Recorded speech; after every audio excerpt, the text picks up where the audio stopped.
Well, my name's Danny Carothers, a longtime citizen of Bowling Green, Kentucky. I work at the Housing Authority of Bowling Green at the moment.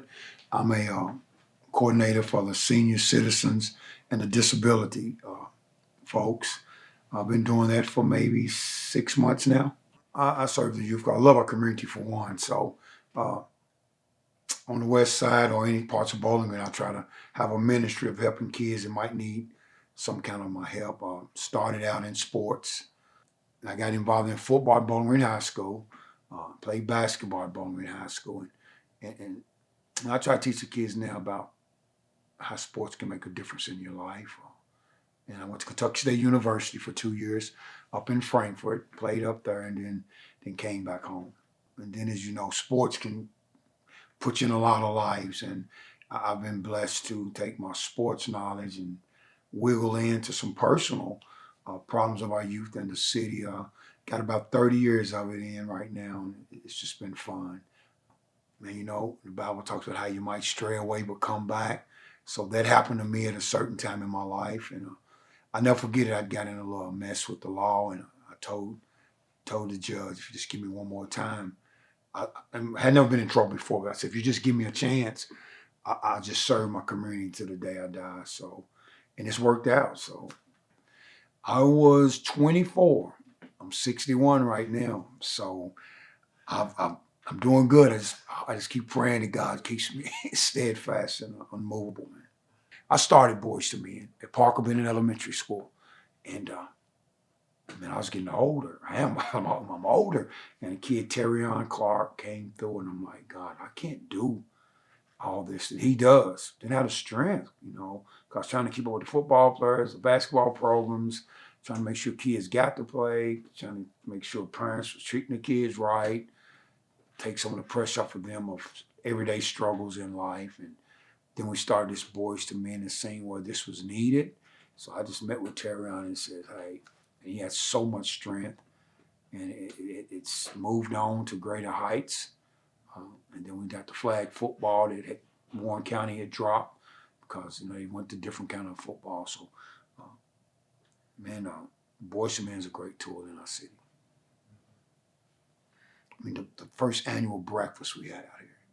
I mean, who lets you do that? Only Broadway. Place opened their heart. Not only their doors, that's easy, but their hearts was open, and that was a big kickoff for our Boys to Men. But on the question you asked me about Megan's Mobile, and Megan's Mobile helps so many people. I mean, I don't know if people really understand. I was the first driver, so I know. I know the conversations I had with people. I know the prayers that I had with people. I know the hugs I had with people, the phone calls, strangers. But I'm one of those that don't mind sharing my phone number because if I don't want to talk, I'm not going to talk. But when they will call, just the fellowship we had with strangers and people that still remember me. And I miss Megan's Mobile. I miss it so much. And just seeing them on a weekly basis. And then they loving me and I'm loving them. Wow, that's missed. That's missed. Really, really, really missed. Man, he's been so good and kind. It's amazing. I mean, you're younger, you went to church every Sunday, 3 times a day, Baptist church. And you just seen the love of Jesus back then. Like I said, I'm 61, so I was blessed to come up in that time where, the word was, nothing was taken away from the word. And man, just going as much as we went, seeing people that love Jesus. And then as I got older, like I said, I strayed away, and now that I'm getting older, the love of Jesus is just what they said it would be. I just backed up off of it a little bit, but man, it hasn't changed. We had older people that just taught you the love of Jesus. And you know what? They weren't the most educated people, but they knew what Jesus would do. They'd experienced it, and we had. And as I look back to the ones that's gone on to glory, I'm like, same thing she told me is what I'm getting.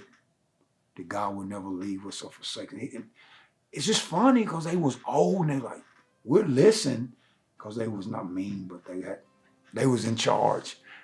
They was in charge for real. So we had to listen, and it's just like, and I look back today as I get older. My God is amazing. And they told me he was. Now I can see it.